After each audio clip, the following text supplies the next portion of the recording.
नमस्कार, मैं हूं अनिल विश्वकर्मा और आप देख रहे हैं BAT न्यूज़। और आज हम फिर से आपके समक्ष हाजिर हैं चाय पे चर्चा लेकर। ये हमारा एक ऐसा प्लेटफॉर्म है जहां पर हम हर बार एक नई शख्सियत से आपको रूबरू कराते हैं। इस समय जो शख्सियत हमारे बीच आज यहाँ पर उपस्थित है, एक साधारण व्यक्तित्व है और साथ में कड़ी मेहनत के साथ वो आज यहाँ पर हमारे बीच है। छोटी सी बात उनके लिए बताना चाहूँगा कि ज़िंदगी में बहुत सारे लोगों ने बड़ा मुकाम हासिल किया अपने माता पिता के दम पर ये व्यक्ति, इनके माता पिता बहुत ही बड़े हैं, बहुत ही रिच हैं, सब कुछ है, पर इस व्यक्ति ने अपने दम पर आज अपनी पहचान बनाई। मैं बात कर रहा हूँ डॉक्टर शांतनु गुप्ता की। तो डॉक्टर शांतनु गुप्ता जी, आपका बहुत बहुत स्वागत है हमारे स्टूडियो में। Thank you. नमस्ते भैया, कैसे हैं आप? सब बढ़िया है। और मैं चाहता हूँ कि हमारे जो दर्शक आपको देख पा रहे हैं, मोस्टली सभी लोग पहचान रहे होंगे आपको, और आपने जो अपनी पहचान बनाई है डॉक्टर शांतनु गुप्ता के रूप में, अपनी जो पहचान बनाई है वो अलग ही है। तो आपके बारे में ये जानना चाह रहा हूँ कि आपके परिवार में कौन कौन लोग हैं और आपकी शिक्षा दीक्षा कैसे स्टार्ट हुई, एजुकेशन जो था। इससे पहले मैं कुछ बोलना चाहूँगा। आपने मेरी इतनी हौसला अफजाई करी, थैंक यू। नहीं, आप उसके काबिल हैं। हरदम मैं जो रहेगा, कोई भी मैं, वो अपने माँ बाप के वादी होगा। बिल्कुल, बहुत। तो जो भी कुछ है आज हम लोग अपने माँ बाप की वजह से है, जो इन्होंने पालन पोषण किया, जो संस्कार हमको दिए, जो कुछ आज है बस उसी का ही है फलस्वरूप। वही है आपके माता पिता। यानी मैं आप सभी को बता दूं, आप हैं डॉक्टर अजीत गुप्ता के सुपुत्र। आज भी और ज़िंदगी भर मैं इस नाम से जाना जाऊँ तो मेरे को बड़ी खुशी होगी। हाँ, अगर कभी ऐसा मौका लगे कि मेरे पिताजी कभी मेरे नाम से जाने जाए तो मेरे लिए वो धन्य दिन होगा, मेरे गर्व के लिए, और मेरे लिए धन्य दिन होगा। तो आप शहडोल में ही पले बड़े? मैं शहडोल में ही पला बड़ा हूँ। मैं क्लास 1 में, पहले मैं रायपुर में था। प्री स्कूल मेरा रायपुर में हुआ, फिर उसके बाद फर्स्ट स्टैंडर्ड से मैंने गुड शेफर्ड कॉन्वेंट स्कूल में पढ़ाई करी। उसके उपरांत मैंने अपनी ग्रेजुएशन, जो कि स्नातक डिग्री है, वो पूना में करी, भारतीय विद्यापीठ में। उसके बाद मैंने कुछ कोर्सेज करे दिल्ली में, कुछ कोर्सेज करे पूना में, कुछ विदेशों में भी जाके कुछ कोर्सेज करे। फिर मैंने नौकरी करी एक छोटी सी क्लिनिक से, फिर जबलपुर हॉस्पिटल में काम किया, फिर अपोलो हॉस्पिटल दिल्ली में काम किया। फिर उसके बाद ऐसा लगा कि ये सब जब मैं दूसरे के लिए कर रहा हूँ और अच्छे से कर पा रहा हूँ, तो शायद मैं अगर यही चीज़ें अपने शहर में जाके करूँ तो एक नया आयाम मिलेगा लोगों को। और वही सोच के मैं आया और मैंने चालू करा। कहीं ऐसा तो नहीं था कि आपको ये लगा कि नहीं, मेरे पिताजी के पास इतना सब कुछ है और मुझे करने की क्या ज़रूरत है? या आपको लगा मैं यही संस्कार की बात करता हूँ। हमारे पिताजी ने ना हम लोग को यही सिखाया बचपन से कि खुद बनो, बनाओ। पैसे रुपए की तो कोई दिक्कत ही नहीं थी, पिताजी के पास था कि बैठ के खा लेते, लेकिन अपने नाम के आगे अगर 4 स्टार जोड़ ले, वो बड़ी चीज़ है। वो जीवन स्वरूप, जीवन धन्य हो जाता है उसमें। कई बार ऐसा आपके बारे में सुनने में भी आई। तो आप जो प्रोफेशन पे हैं वो तो हैं दंत चिकित्सक हैं, सामाजिक सेवा के क्षेत्र में भी आप जुड़े हुए हैं, समाज के लिए भी कई बार काम करते हैं, बाहर निकलते हैं। तो वहाँ पर जाकर आपको कैसा अनुभव होता है, कैसा वहाँ का वातावरण रहता है? अगर हम पैदा हुए हैं, हमारी माँ बाप ने हमको बड़ा किया है, तो हमको उनका कर्ज उतारना है। अगर हम यहाँ पे काम कर रहे हैं, यहाँ के लोगों से हमने अपनी जीविका बनाई है, तो हमारा कर्तव्य है कि हमको उसको वापस भी करना है। एक उम्र तक के हमको काम करना है, उसके बाद हमको वापस करना है। ये तो मेरा ध्येय है। ये आप बताइए कि जो आपके पिताजी हैं, कभी आप कोई ऐसा संस्मरण याद हो आपको आपके पिताजी का, जिनसे आपको ऐसा कुछ लगा कि नहीं, मुझे भी ऐसा कुछ करना है? क्योंकि पिताजी तो बहुत नाम है आपके पिताजी का। कुछ ऐसा कोई संस्मरण याद हो? मैं गुड शेफर्ड कॉन्वेंट स्कूल का मैं पढ़ा था जी। आज से 20 साल पहले की बात है। एक फादर आए हुए थे यहाँ पे शहडोल में जी। उनको अचानक से हार्ट अटैक हुआ था जी। छोटी सी जगह थी शहडोल में, लिमिटेड जांचें हुआ करती थी, लोग फिगर आउट नहीं कर पाते थे। उस समय वो पेट दर्द या कुछ बेचैनी के उससे आए थे हमारे पिताजी के पास, और मेरे फादर ने उनको देखा और बताया कि भाई इनको हार्ट अटैक है और इनको रेस्ट करना चाहिए, उनको भर्ती करना चाहिए, और दवाई वगैरह दिए। फिर भी मे भी उसको ऑब्जेक्ट करने के लिए, चाहे जो भी करने के लिए, वो ठीक हो गए दवाइयों से। उनको बोला गया था कि भर्ती हो जाओ, लेकिन वो भर्ती नहीं हुए, लेकिन ऊपर वाले के मेहर से ठीक हो गए वो। और जब फिर वो बाहर गए और उन्होंने देखा कि भाई जब डॉक्टर ने रिफ़र किया, एंजियोप्लास्टी, एंजियोग्राफी, टीएमटी वगैरह जो जो हुआ होगा, उसके बाद डॉक्टर ने बोला था कि जो आपके डॉक्टर साहब ने जो पर्चा लिखा है, इसके कारण से आप जीवेंगे, अन्यथा ये चले जाते। जब मैं किसी कारण से स्कूल गया था टीसी लेने या किसी डॉक्यूमेंट्स कलेक्ट करने, तो 3-4 सिस्टर्स आई और मेरे को बोली कि you should be proud of your father. And उस दिन से मुझे लगा कि ये वर्ड आज नहीं तो कभी ज़िंदगी में एक बार सुनने की इच्छा है। अपने प्रोफेशन, अपने लिए, चाहे हमारा बच्चा, यही वर्ड हमारे बच्चा सुनना चाहिए। बहुत बड़ी चीज़ है। और उसी के लिए कार्यरत रहेंगे कि कभी ना कभी मेरी एक बच्ची है समायरा गुप्ता जी, और वो सुने ये चीज़ किसी भी रूप में। बच्ची की बात आई तो आपकी शादी थी, फिर अपनी पत्नी के बारे में जरा बताएंगे कि मेरी वाइफ पंजाब की है, मोनिका मनहास, और वो पीएचडी है जर्मनी से न्यूक्लियर फिज़िक्स में, वहीं नौकरी करती थी। शादी के बाद लोग बोलते कि शेड्यूल कैसे आएंगे, वो आई शेड्यूल, बाकायदा शेड्यूल आई। शेड्यूल के वातावरण के अनुकूल अपने को ढाला, वही लाइफस्टाइल में आई, वही सास बहू का प्रेम से रही, वही घर की। लगता है कि अगर हमारी फैमिली, हमारे प्रोफेशन, हमारा फैमिली और प्रोफेशन दोनों अलग अलग चीज़ें हैं। हम जब अपने प्रोफेशन पे लौटते हैं तो हम जब पीछे जो छोड़ आते हैं, अगर वो हमसे खुश हैं, संतुष्ट हैं, तो हम अपने प्रोफेशन पे 200% दे पाते हैं। मेरे को एक बड़ी अच्छी बात आपको, उससे पहले मैं बता दूं कि वो अभी प्रेजेंटली बुढ़ार में एज असिस्टेंट प्रोफेसर काम कर रही है। रोज़ जाती है वहाँ पर, अपनी ड्यूटी लगाती हैं, पढ़ाती हैं बच्चों को, एंजॉय करती हैं। दूसरा, आपने ये बोली कि मैं जब काम करने यहाँ पे आ रहा था तो मैंने अपने गुरुजी, जो कि मैं अपने मेंटर मानता हूँ, डॉक्टर धीरावानी, राजेश धीरावानी जबलपुर हॉस्पिटल में उनके संचालक, तो उन्होंने बोला था कि before you get professional accomplishment your family should be accomplished. मतलब आपका पारिवारिक जो सुख है पूरी तरीके से आपकी फैमिली संतुष्ट होनी चाहिए, तभी आप अपने प्रोफेशन में बढ़ेंगे, नहीं तो नहीं बढ़ पाएंगे। और वो आज तक की है। जिस दिन मैं, अगर किसी कारण से, घर है, कुटुंब है, सबके कुटुंब है, किसी न किसी कारण से मनमुटाव हो जाता है, जिस दिन मैं किसी कारण से मनमुटाव करके, छोटी बात हो, चाहे बच्ची को लेके हो, चाहे वाइफ को लेके हो, चाहे माँ को लेके हो, चाहे पिताजी को लेके हो, और वो दिन का काम में, और जिस दिन मैं हंसते हुए आता हूँ, ज़मीन आसमान का फर्क आता है। बहुत बड़ी चीज़ है। तो आप जब दंत चिकित्सक बने, डेंटिस्ट बने जी, तो बाय डिफ़ॉल्ट बने या आपने इसकी तरफ मुड़ना शुरू किया? बाय डिफ़ॉल्ट तो नहीं कहेंगे, बाय अनलक कहेंगे। एक तो सीटें लिमिटेड हुआ करती थी एमबीबीएस की। जी।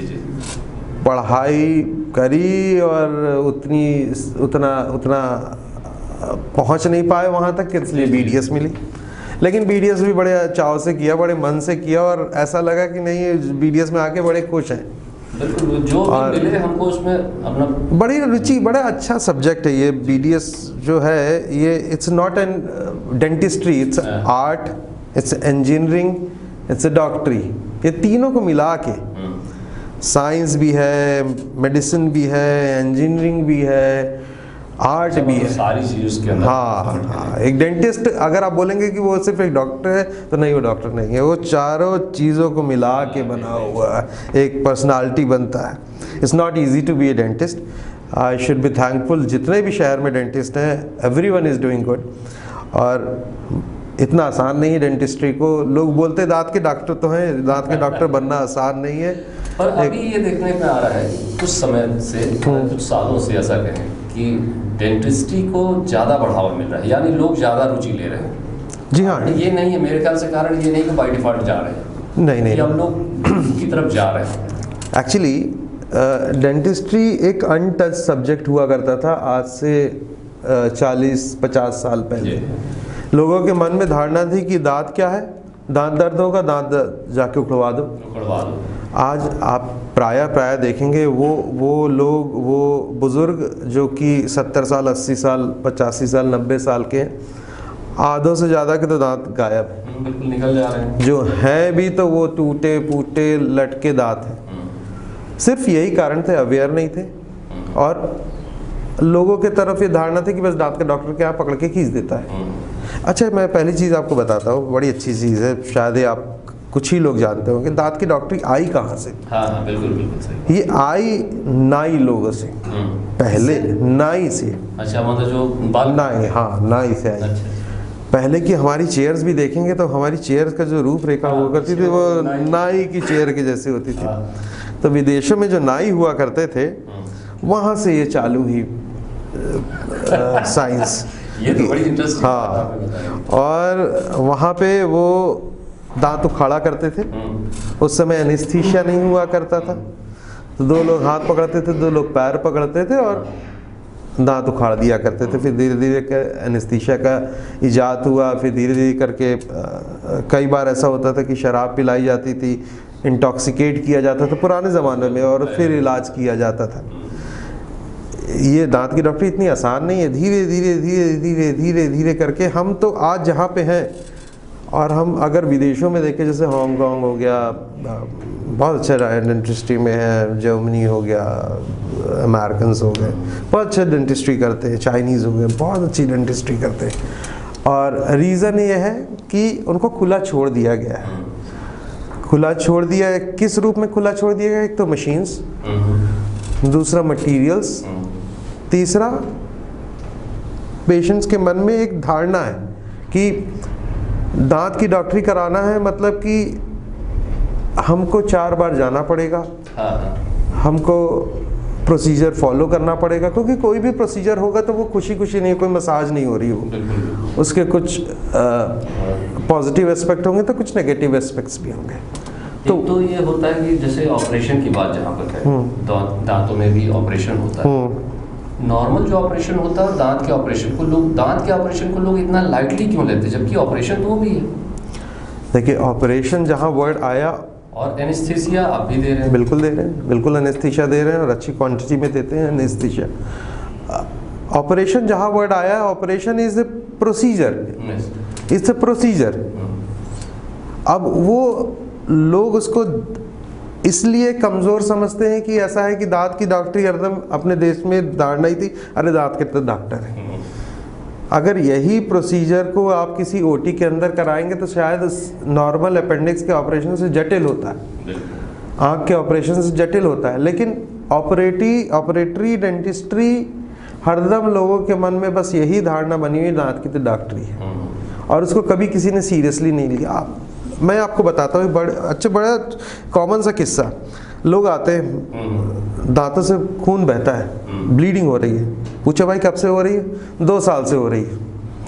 2 साल से हो रही है तो भाई डॉक्टर के पास क्यों नहीं? कि भाई दांती से तो हो रही है, मसूड़ों से हो रही है। तो मैं उनसे पूछता हूँ, यही चीज़ है, अगर तुम्हारे आँख से खून निकलता रहता, नाक से खून निकलता रहता, कान से खून निकलता रहता, डॉक्टर के पास जाते? बोले सर सवेरे निकलता तो शाम को जाते।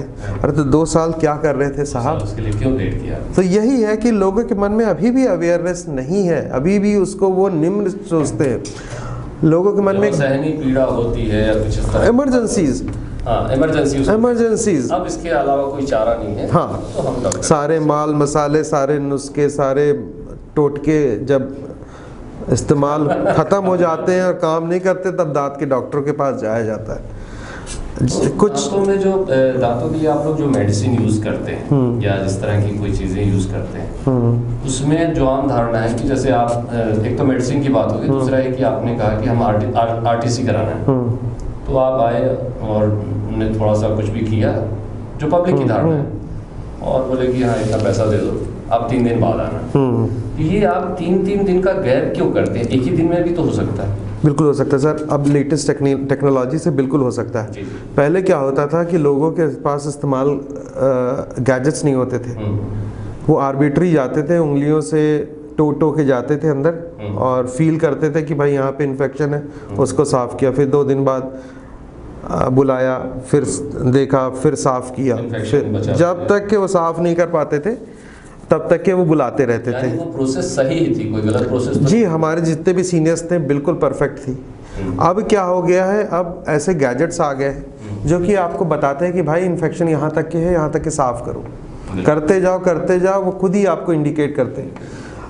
मशीनों के अभाव के कारण विजिट्स बढ़ते हैं। अगर विजिट्स आपको कम, सुना है कुछ ऐसी मशीन है जिसके कारण आप, अभी आपके पास कोई मशीन आई है जिसके कारण आप, एक तो पेनलेस हो गया सारी चीज़ें और बहुत अच्छी, एक वाटर लेज है।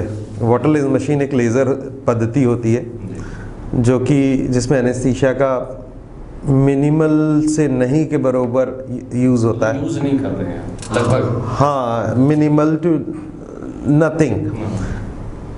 वाटर लेज ऐसी लेजर्स है जो कि लेजर्स लोग ने देखा होगा कि वो जेम्स बॉन्ड की मूवी में लोहा काट दी, दीवार काट दिए, कपड़े काट दिए, तो वही चीज़ों को माइक्रो प्रिसीजन्स के लिए, माइक्रो प्रिसीजन्स, अब ऐसा तो नहीं कि लेजर्स है तो वो दांत को फाड़ सकती है, तो माइक्रो प्रिसीजन्स, तो उसको उसकी पावर्स, उसकी प्रिसीजन्स को कम करके ऐसी एक वेवलेंथ पे काम किया गया है जिसमें कि वो दांत को एक लिमिटेड तरीके से ट्रीट करती है और उसके अंदर के इन्फेक्शंस को, उसकी बीमारियों को साफ़ करती है, लेकिन पेन भी ना करे हुए।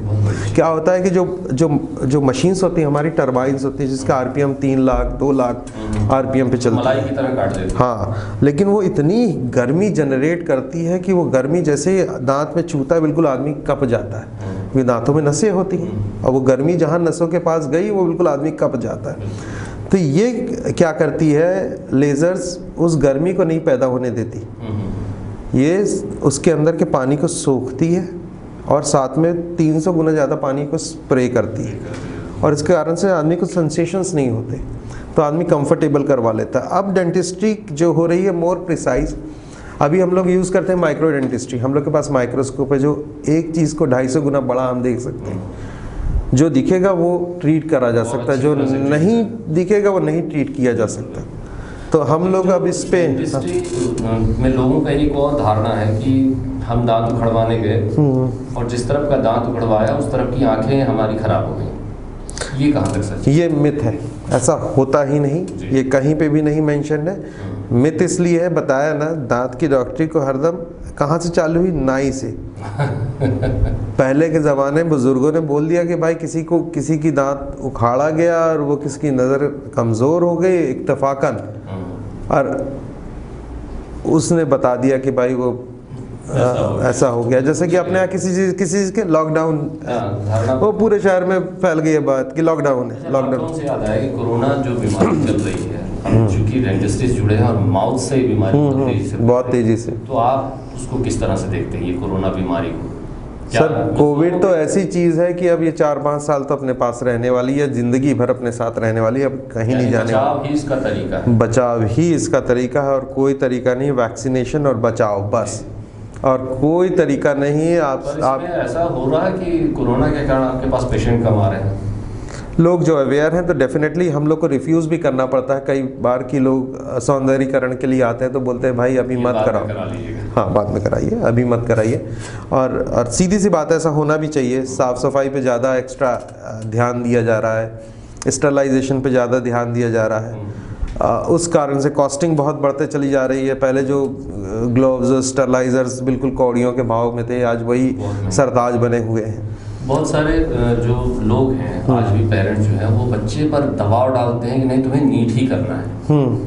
तो आपका क्या कहना है कि नीट को छोड़कर अगर एमबीबीएस में, डेंटिस्ट में चांस मिल रहा है तो क्या उसको लेना चाहिए? सर बिल्कुल लेना चाहिए। Dentist is a wide field of dentistry. आदमी तो एक होता है लेकिन दांत 32 होते हैं। सो अपने देश की जनसंख्या तो 130 करोड़ है, लेकिन डेंटिस्ट कम है और उनको इंटू 32 का